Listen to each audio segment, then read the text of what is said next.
Hello guys, welcome back to my channel. This is going to be a reading for the Divine Feminine on their journey. Just see what energies we need to know, maybe some guidance here, okay? Thank you guys for being here with me, and let's go ahead and get started. I'm just going to start off with the Rider Waite. We have Death here. We have the Hangman, Scorpio and Pisces energy. There's a card from another deck here. All right, so Divine Feminines. What is going on? I wasn't ready to take a card yet. This is probably going to be a short reading. I just wanted to come on here and do. Some of you guys might be feeling some anxiety over the past. Okay. You know, I think, well, I don't really know if I want to get into it. But sometimes we could look back at the past and feel like it was easier because there's a lot of feelings of being left behind as the years go on, because when you're on the spiritual journey, it seems like the people around you, you really start to segue and go your own way, where if these are all reversed, I'm gonna, let's see, we'll get two more. All right, yeah, that's what I'm saying about being left behind.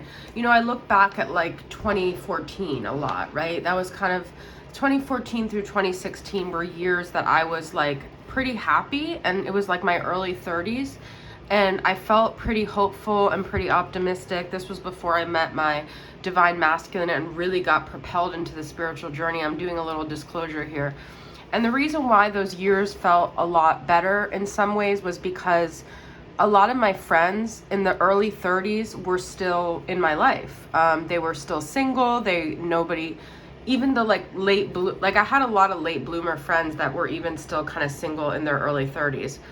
And these were years where I felt like there was a lot of people still in my 20s in my life. So there hadn't been this big fork in the road of like where I was and where I was going on the spiritual journey. And so I'm only sharing this because I feel like it's relevant to discuss, because you guys may relate. So I kind of glorify these years a lot because this was before I really felt left behind. And this is just a narrative. This is just a wound that we already have, okay? Possibly an abandonment wound.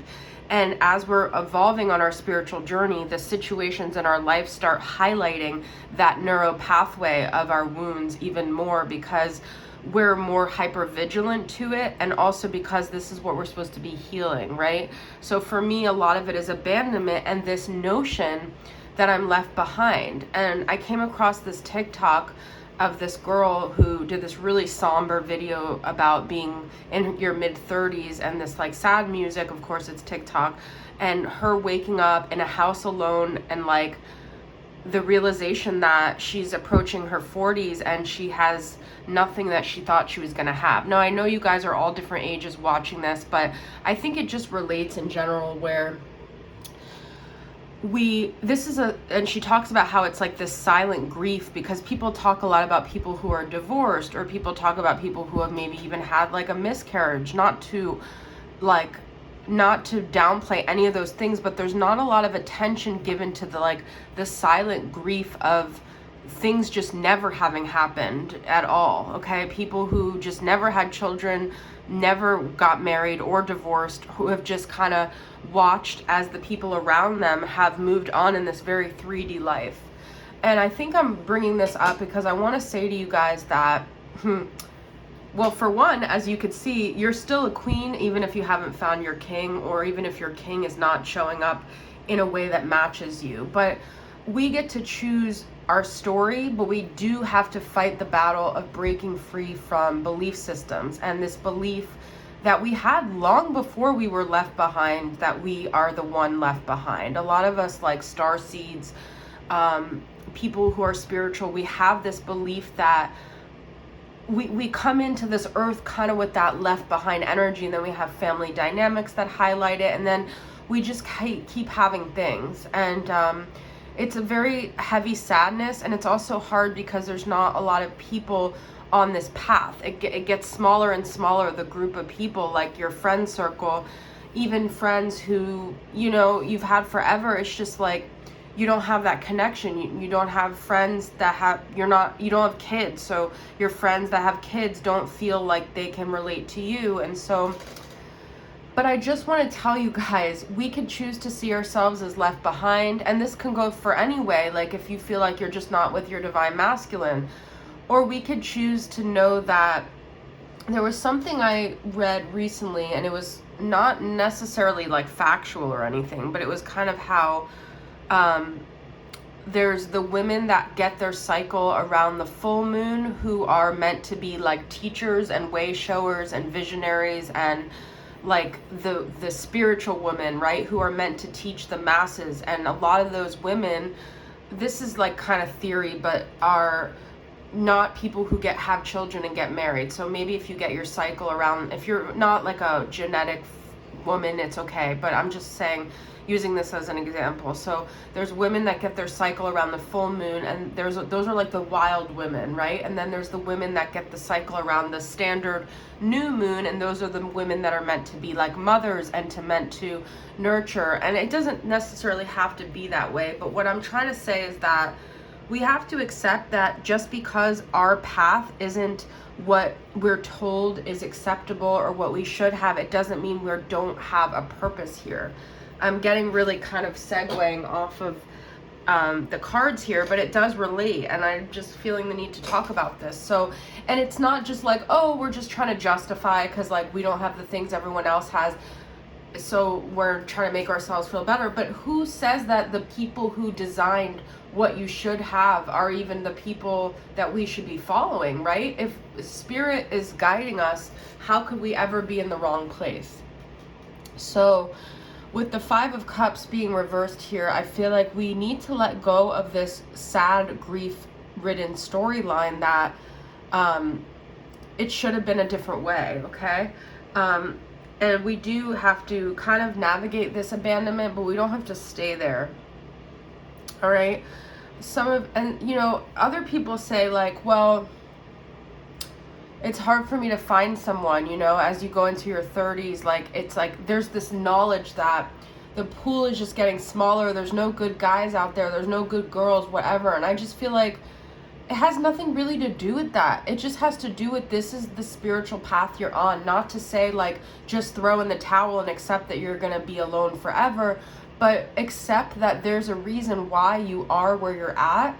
And it's for you to work things out in yourself. It's for you to really be honest with yourself. Because to be honest, I don't know, a part of me, every time I start getting like involved or thinking about dating, I feel like I don't know if I'm, at least at this point, designed.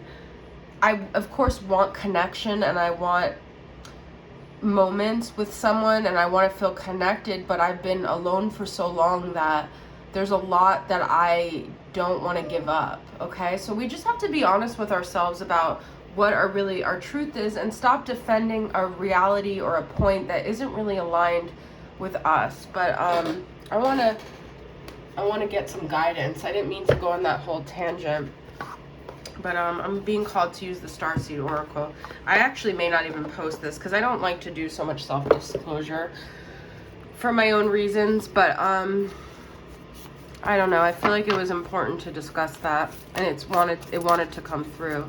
So what's some guidance here for the divine? I don't take these reversed. All right. My dog is not on the bed during my reading, and she needs to be on the bed. That's her thing. She's crying, so I had to lift her. All right. Yep. Big picture thinking. Pleiades energy, visionary. I was just talking about that, okay?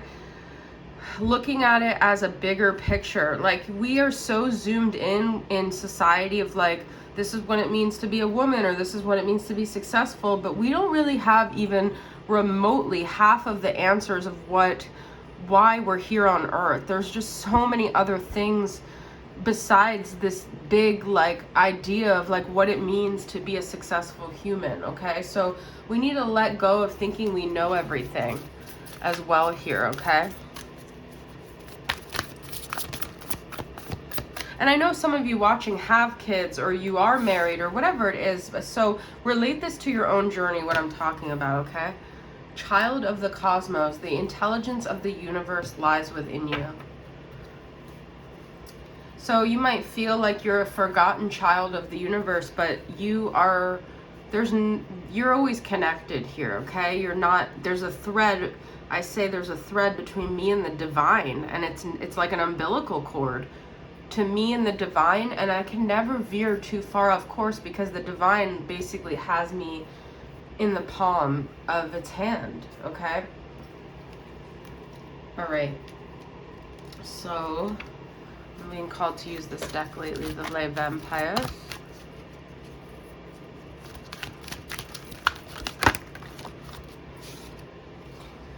The monster within, internal struggle, personal challenges, wanting to improve, okay? Eternal youth and energy. See, this is the other thing, is we base our value off of our age, like our earth age, right? But we are timeless beauties, okay? It has nothing, our spirit is so much more significant than any definition of other human beings here, okay? Free will, sovereignty, independence, free spirit, and that's kind of what I was saying. So I feel like in order for us to really embrace our true divinity, guys, we have to let go of other people's ideas of things, and that takes a lot of courage to like really be sovereign and to really have your own idea in this world, okay? And a lot of our internal struggles come from, it's not that we don't know what we want, or we don't know who we are, or we aren't accepting ourselves. That's part of it, but it's also because we're giving power to other people. We are the ones handing over our power, and that's when I feel like we just need to stop. We need to start really believing in ourselves and believing in our sovereignty and knowing that we are timeless here, okay? And energy, newness, vitality. Some of you guys may be feeling a surge lately of this, like, and you're wondering, well, I feel sometimes like that feeling when you were like 22 and you just feel excited and you feel like the possibilities are endless, but then you're like, but I'm 55, like, is that wrong? Like, you start questioning, is it okay to have this sense of youth at this age? And society puts like all these restrictions, like, if you want to go, not to say like I'm not huge into drinking these days, but if you like drinking and it doesn't bring your energy down, and you want to go dancing, or you want to go to like a country like line dance, and whatever it is that you think has like you've outgrown because society tells you you're too old, I feel like we just need to start all going our own way and doing what makes us happy. We have, for all we know, we have this one trip around the sun, or not around the sun, but we have this one earth experience that we're conscious of in this earth time, and we need to just stop restricting ourselves. And I didn't really talk too much about the Queen of Pentacles, but I'm just hearing the word like the power is like within you, you know. The Queen of Pentacles is very sovereign, like in a quiet way, and they take care of themselves, and they trust their intuition, not in like a Queen of Cups, like deeply emotional way, but they're very in tune to their body. They're in tune to like what feels nourishing for them in their environment, okay? So that could be coming up as well. I wanted to kind of get clarity on the Knight of Wands and the Fool reversed. I guess I'll pull one card from the tarot on clarity on that.